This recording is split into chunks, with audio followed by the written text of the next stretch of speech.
I think the enemy wants you to think that you don't have enough of stuff.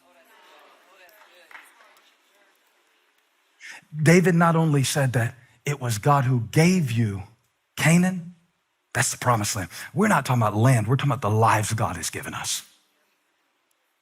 The lives. You are living in what God has given you. That's the difference between me and the person who says, I'm a self-made man. I don't claim that. Everything I have got is the result of something God gave me. Everything. Everything.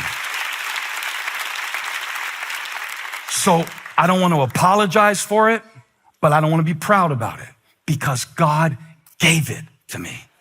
You are living in something that was given. And if you don't believe that, you will be prideful. And if you don't believe that long enough, you'll be powerless. Because you'll lean on your own understanding. Because you will say Jesus is Lord, but you will live like logic is Lord. And you'll always be counting. We only have 5. We only have 2. This won't go so far. It's too few. It's too few. I've been studying the Bible for over half my life seriously. To teach it, not just to learn it. And I've been studying the Bible over half my life, not just to preach it, but to live it. One thing I found out in the Bible is that generally speaking, you can find some exceptions, but as a general principle, listen to this. God never looks at your life and says, I can't do it because you have too few of anything. God never looks at people. He never, I can't find in the Bible very many times, there are a few. But this is one of those cases where the exception proves the rule. That mostly the Bible is about a 75-year-old man named Abraham who became a great nation. When you're 75, you only have a few years left. When you're, I could go on and on with this, y'all. When you're making a plan to save the world and you start at 30 and you're going to the cross, why didn't Jesus die at age 75? Why did he do everything that he was sent to do in 3 years? Even better, why didn't he run a big campaign so he could get a big number of disciples so he could have a lot of followers if he's leaving? Why did he spend so much time with 12 men and one of them was Judas? Why did he do it in 3 years with 12 men and change the world? Maybe he wanted to set the model so you could see what he can do through a few. Because he knew, listen, he knew that you would be in this situation in life and you'd be saying, I don't have enough. I don't know enough. I don't have enough. I don't have enough time. I don't have enough talent. I don't have a big enough team. That song, I got a really big team. I didn't make that song. I have a really small team. In fact, some of you are here today being like, I have nobody. And that's not true. But the enemy always seeks to diminish what you've been given. That's his strategy over and over. And how many times will he do it? As many times as you'll believe it. He'll take what you have given and diminish it and shrink it and diminish it and shrink it until you can't focus on it, until all you see in your life is what others carry. Until all you see in your life is the things you don't have, until you forget the few that you do. I want to preach to you today about the few that you do have. If that's finances, I'm talking about the few dollars you have. If that's years that you have with your kids left in the house, I want to speak about the few that you do have. If that's friends that you have who really love you, really believe in you, I want to talk about the few that you do have. If that's the things that you're good at versus the things that you're not, I want to talk about the few that you do have. That's why God used David. He knew what to do with the few. Do you? Are you always waiting for something else? More. God, give me more wisdom. And sometimes God says, the problem is not that you have too few, you got too much. You got too much. God, give me more wisdom, more wisdom, more wisdom. God said the problem isn't the absence of wisdom. The problem is that you have too many opinions. Sometimes you have too much information. God, I just need to know more than I can do it. No, you don't need to know more. I had somebody leave at church one time. They said, I knew all that today before I came. Some of y'all are here like, I knew all about the Ark of the Covenant. You didn't even get to the good part about the tabernacle that they made for it. That was awesome. You can talk about Obed-Edom when you're getting Obed-Edom's house. He was blessed and brought back down. You can talk about that. That was good. I knew all that. You knew it already, but do you do it already? It's what you do with the few. I learned this over and over and over and over again, that sometimes I had more faith with the few than I have with more. What's that about? As few went to many, faith went from big to little. What's that about? Because I start dependent on the cart. I think I need more. So I'm just challenging you this week to take what David said to your own heart when he said that God gave it to them. Look at verse 19 again. I gave them so many scriptures today. Yo, my fear in preaching is running out of stuff. So you should see all the scriptures we don't get to. It would give you heart palpitations to know what all they're looking through back there. Because the last thing I want to get up here is 15 minutes in and go, and I guess So I'm always thinking that I don't have enough to say. Sometimes my biggest mistake in preaching is I try to say too much. I do too much. It's the Ark of the Covenant, it's the book of Revelation, and it's the temple of Dagon. And you're like, whoa, I just had my first cup of coffee. See, it can be just as bad to do too much. Here's David, from a shepherd to a king.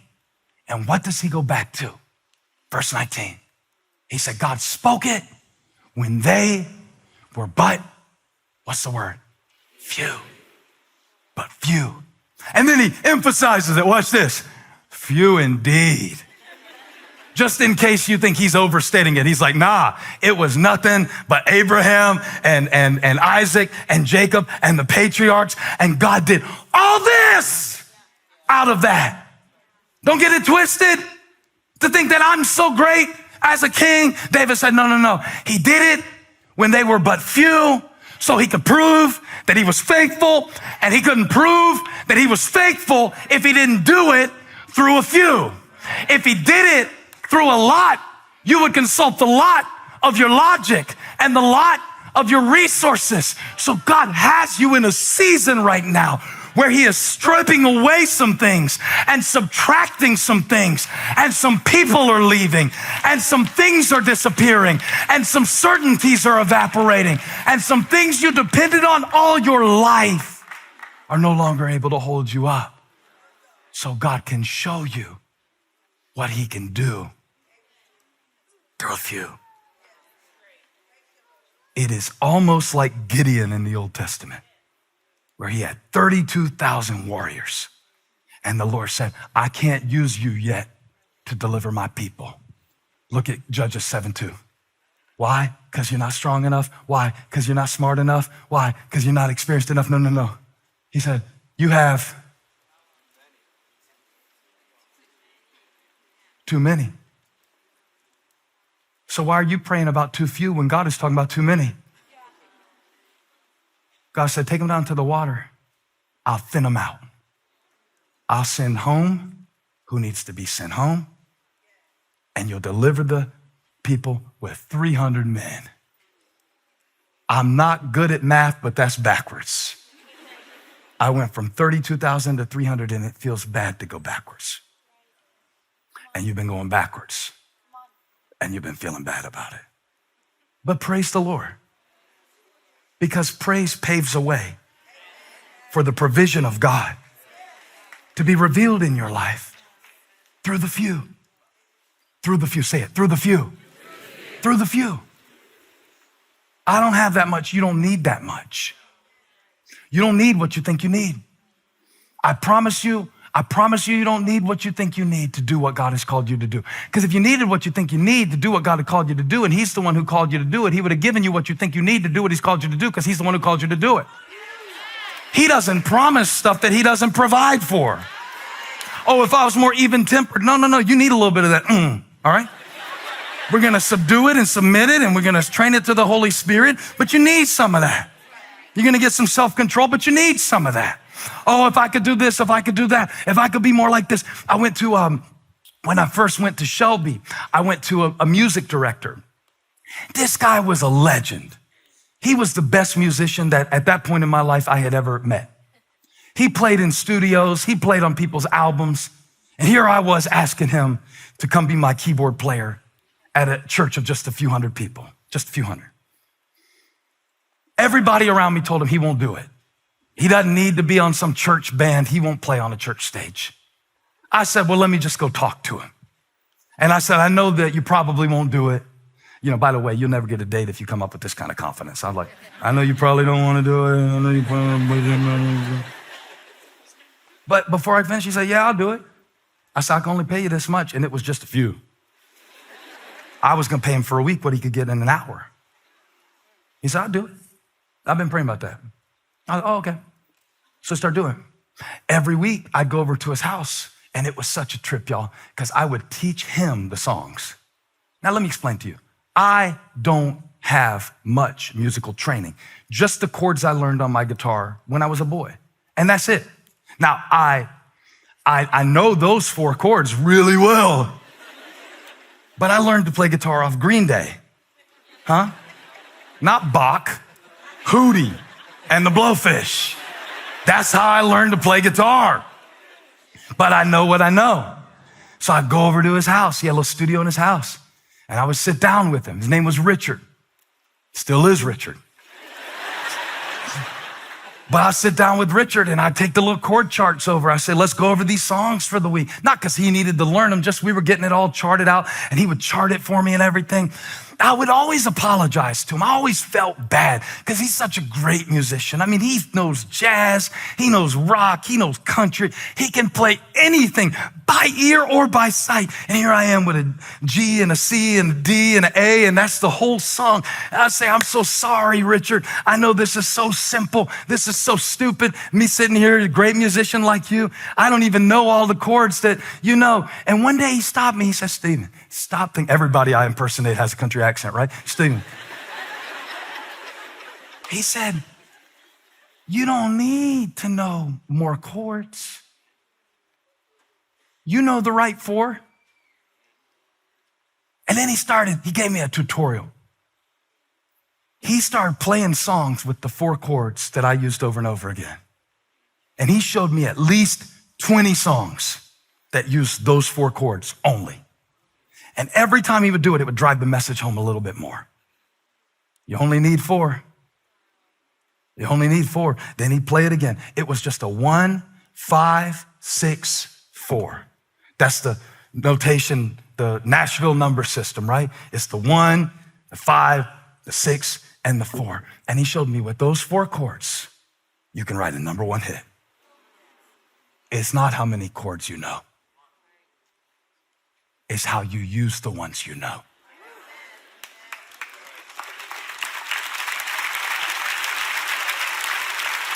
Hey. I'm not preaching to everybody today. Just a few. Just a few that have been going around saying, God, I don't know enough. I don't have enough.